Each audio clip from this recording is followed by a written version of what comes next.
Hi everyone, welcome to the proper first video of the channel where I'm going to be explaining some of the most common mistakes that Ukrainian learners make when they speak in English. And the first thing what we're going to be looking at is language which you've learnt at school, and unfortunately it's not always correct what you learn, so we're going to be having a look at a few examples of things here which you've studied which are not necessarily correct. First of all, the word home task.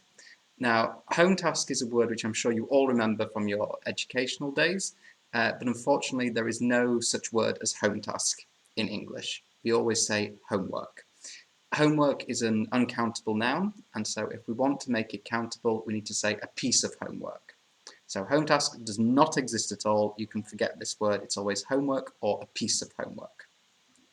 Second, copybook. Now, in English, we do have the word copybook, but copybook is a book which has examples of handwriting so that learners can copy and learn how to write well. If you want to talk about a blank book, which has got nothing in it where you write answers, then we call this an exercise book or a notebook. Both are okay. But copybooks nowadays, certainly in the British school system, are quite rare, and I would assume it's the same in Ukraine as well. Third, as for me. Now, this is probably the mistake which annoys me the most, because as for me, it exists in the English language, but quite simply, we don't use it. You have probably used it more in your lives than native speakers ever have. So if you want to say this, you can say for me, which is much better, or you can just use an introductory phrase like I think, I believe, I reckon, in my opinion. Any one of these would be good instead of using as for me. Fourth, will. Will is not the future simple. In English, we do not have a future tense. We just have lots of different ways to talk about the future. As you probably know, we can use will to talk about the future, but we can use present continuous, we can use be going to, we can use present simple. It's kind of the same in Ukrainian in the sense of that you don't have one future form. For example, you could say, Я поїм, я буду їсти, я їстиму.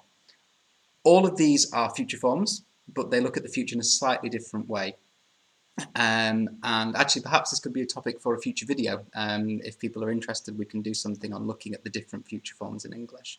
But will is not the future simple. We can use will for past, for present, and for future, depending on what the context is.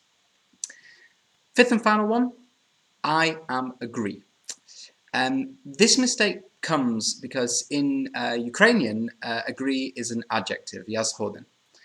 Now, in this particular sentence, the function of the word zhoden is as an adjective. However, in English, agree is a verb.